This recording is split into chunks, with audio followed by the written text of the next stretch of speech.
정말로 이게 마리가 쓴 소설이라는 겁니까? 공진택은 공마리가 썼다는 웹소설을 읽고는 이렇게 고차원적인 수준의 소설을 자기 딸 마리가 썼다는 걸 믿을 수 없었죠.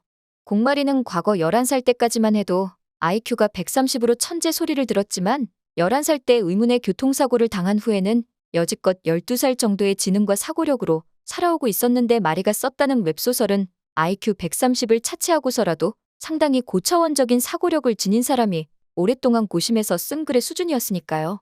공진택은 마리의 노트북 안에서 직접 쓴 원고를 발견했음에도 불구하고 끝까지 공마리가 쓴 글이라 믿지 않았고 결국 딸마리가 집으로 돌아와서 직접 자기 입으로 말하기 전까지는 아무것도 믿지 않기로 했습니다. 하지만 공마리가 집으로 돌아오기를 기다리는 동안 웹소설의 내용을 모두 읽어본 공진택은 그 끔찍한 내용의 소설을 보고는 놀라서 손을 벌벌 떨 수밖에 없었죠. 그리고 공진택은 소설 속의 내용이 진짜 현실 속의 내용이라고 믿을 수 없어서 떨리는 목소리로 아내 수연에게 말하길, 수연아, 내가 아무래도 눈이 이상한가 봐. 내가 지금 이 웹소설을 읽은 게 맞을 텐데 도대체 이게 무슨 내용인지를 모르겠어. 삼촌이 일부러 교통사고로 위장해서 11살짜리 소녀를 죽여버리려고 했지만 우연히 살아난 소녀가 자신의 목숨을 부지하기 위해 일부러 바보인 척하고 평생을 살아왔다니 설마 이게 우리 말이 이야기를 하는 거는 아니겠지? 만약 이 소설의 내용이 모두 사실이라면 우리 말이 불쌍해서 어떻게 할 거야? 장수연은 울부짖는 공진택의 모습을 보고 당황해서 웹소설이 들어있는 핸드폰을 뺏어들고는 그 내용을 차분히 읽어나가기 시작했습니다. 웹소설의 내용은 이랬습니다. APP 그룹의 유일한 후계자인 공마리는 아버지 어머니의 사랑을 듬뿍 받고 자랐고 그녀를 위협할 만한 건 세상에 아무것도 없어 보였습니다. 물론 아버지 공진택의 이복 형제인 공진단이 그녀의 주위를 어슬렁거리면서 공마리를 눈엣 가시처럼 여겼지만 공진단은 적통 후계자가 아닐 뿐더러 아무런 힘도 가지지 못했기 때문에 전혀 신경을 쓸 필요가 없는 사람이었죠. 공마리가 그렇게 행복한 생활을 할 동안 동네에서는 이상한 일이 벌어졌습니다. 공마리가 돌보는 길고양이들 12마리가 의문의 죽음을 당하고 있었고 그 범인이 얼마나 용의주도하던지 경찰도 범인을 찾아내지 못하고 있었죠. 공마리는 자기가 직접 범인을 찾겠다 생각을 하고 집 주변을 순찰하기 시작하면서 길고양이들에게 밥을 주었지만 범인은 몇 날 며칠이 지나도 나타나지 않았죠. 그러다가 또 한 마리의 길고양이가 시체로 발견됐고 화가 난 공마리는 주변을 살피다가 멀리서 길고양이 시체를 응시하는 검은 물체를 발견했기에 재빠르게 그자의 뒤를 뒤쫓기 시작했습니다. 그런데 이때만 해도 100m 달리기가 18초였을 만큼 날쌘 다람쥐 같았던 공마리였기 때문에 그 검은 물체를 잡는 건 어려운 일이 아니었죠. 동네의 지름길을 다 꿰고 있을 만큼 영특한 공마리가 범인에게 소리 질렀습니다.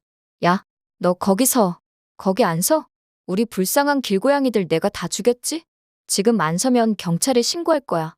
경찰에 신고하겠단 말이 신경 쓰였는지 검은 물체는 그 자리에 얼음처럼 섰고 공마리는 천천히 그 사람을 향해 걸어갔습니다. 공마리가 아무리 용기 있고 똑똑하더라도 나이가 겨우 11살에 불과했기 때문에 덩치 있는 남성을 이길 수는 없었지만 공마리는 길고양이들의 복수를 위해서 걸음을 멈출 수가 없었어요. 그렇게 검은 물체에 가까이 다가간 공마리는 그 사람이 바로 공진다님을 알아보았고 놀라서 뒷걸음질을 치기 시작했습니다. 당신은 그때 우리 집 근처를 어슬렁댔던 그 아저씨 아니신가요? 공마리가 자신을 알아보자 공진단은 그제야 자신의 신분을 말해주었습니다. 날 기억하고 있구나 꼬마 아가씨. 공마리는 길고양이를 죽인 게 진짜 공진단이 맞는지 단도직입적으로 물었어요.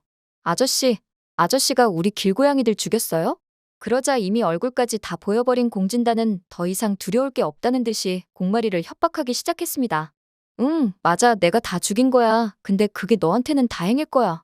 공마리는 도대체 뭐가 다행인 거라는지 공진단의 말을 도무지 이해할 수가 없었고 고개를 갸우뚱대는 공마리에게 공진단이 코웃음을 치면서 말했어요. 원래 같으면 너희 아버지와 너희 엄마까지 다 죽여버리고 싶지만 내가 간신히 참으면서 그냥 길고양이들만 해치고 있으니 너한테는 이게 얼마나 다행이겠어? 그러자 공마리는 더 이상 듣고 싶지 않아서 귀를 막고 자리에 주저앉았습니다. 공진단은 아랑곳하지 않고 말을 이어나갔어요. 길고양이를 죽인 게 나라는 걸 신고하면 그 다음 타겟은 고양이들이 아니라 공마리 너의 엄마와 아빠가 될 거야. 그러니까 알아서 잘 처신하기 바래. 당연히 공진단의 협박을 받은 어린 공마리는 큰 충격을 받을 수밖에 없었고 넋을 거의 잃은 채 길을 걷게 되었고 큰 트럭이 다가오는 것을 보지 못한 채 그만 차에 치이고 맙니다. 다행히 몸은 크게 다치지 않았지만 뇌를 다쳐 지능이 크게 저하되었고 의사는 지능이 다시 돌아올 수도 있지만 운이 없으면 평생 12살의 지능으로 살아야 한다고 충격적인 선고를 하고 맙니다. 그동안 공마리를 보는 행복으로 살았던 공진택과 장수연은 눈물이 마를 날이 없었고 공진단은 공마리가 자기를 기억하고 있는지 확인하고자 병원에 몰래 찾아오고는 했었는데요. 공마리가 아무것도 기억 못한다는 것을 확인한 공진단은 씩 미소를 짓고 나갔습니다. 하지만 이것은 공진단의 크나큰 착각으로 공마리는 이미 지능과 기억이 모두 돌아와 있었지만 자신의 지능이 돌아오지 않은 것처럼 연기를 하고 있을 뿐이었었죠. 공마리는 공진단이 어떤 사람인지 간파를 했고 회사를 뺏기 위해서라면 자기뿐 아니라 공진택과 장수연도 위험에 빠뜨릴 수 있는 무서운 사람이라고 생각했어요. 공진택으로부터 자신과 가족을 지키는 방법은 자기가 후계 구도에 위협이 되지 않고 아무것도 기억하지 못하는 바보 같은 사람으로 세팅할 필요가 있다고 생각했죠.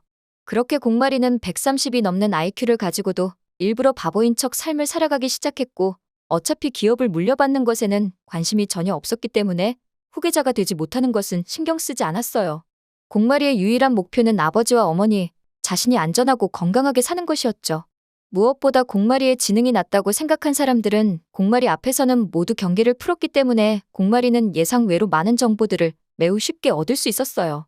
그렇게 공마리는 고필승이 엄마 장수연의 아들이라는 사실을 10대 중반에 이미 알게 되었습니다.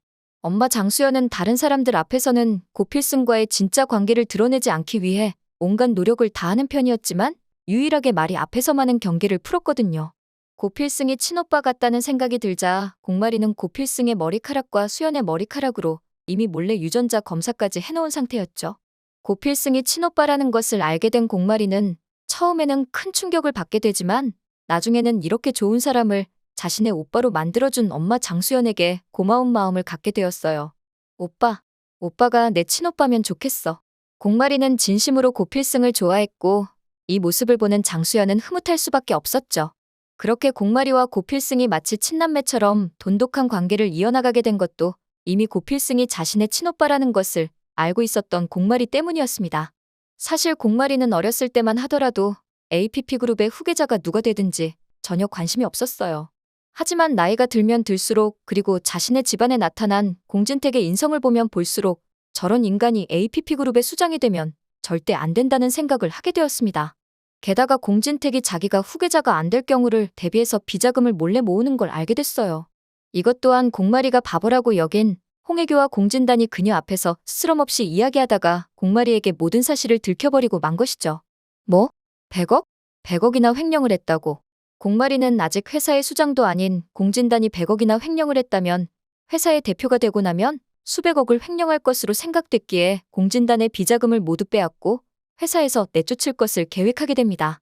공진단 저 자식 회사에서 내쫓고 필승 오빠가 대표되게 만들 거야. 필승 오빠가 우리 회사 물려받으면 좋겠다. 내가 오빠를 위해 할 수 있는 게 없을까. 하지만 공마리는 자기가 지금 와서 갑자기 자신의 지능은 정상이었으며 공진단이 횡령을 하고 있다고 말해봤자 당연히 아무도 믿어주지 않을 거라 생각하는데요. 그렇게 공마리는 이 모든 진실을 웹소설의 실명, 실제 회사 이름으로 적기로 하고 자연스럽게 그 웹소설이 세간에 오르내리다가 공진택의 귀에까지 들어가는 걸 계획하게 됩니다. 이렇게 마무리된 웹소설을 모두 읽은 수연은 다리에 힘이 풀려 그 자리에 주저앉고 말았고 엄마가 넘어질 뻔하자 놀란 공마리가 달려와서 엄마를 부축해줍니다. 수연은 그 사람이 마리인 걸 알아챘죠. 마리야, 내 딸 말이야. 공마리는 그동안 보여줬던 해맑은 미소가 아닌 깊은 호수처럼 그윽한 눈빛을 보여주며 엄마 수연을 응시하고 있었어요. 엄마 수연은 그동안 마리가 얼마나 힘들었을지 주마등 같은 세월이 떠올라 미안한 마음이 들었죠. 마리야, 엄마가 몰라봐서 미안해. 엄마가 너 고생시켜서 미안해. 그때 경찰차 한 대가 집 앞에 섰습니다. 형사 한 명이 들어와서 공진단을 찾았습니다. 공진단 씨 당신을 불법 페이퍼 컴퍼니 설립 및 비자금 횡령 건으로 연행하도록 하겠습니다. 서해 같이 가주시죠. 오늘 영상 재밌으셨다면 구독과 좋아요 부탁드려요.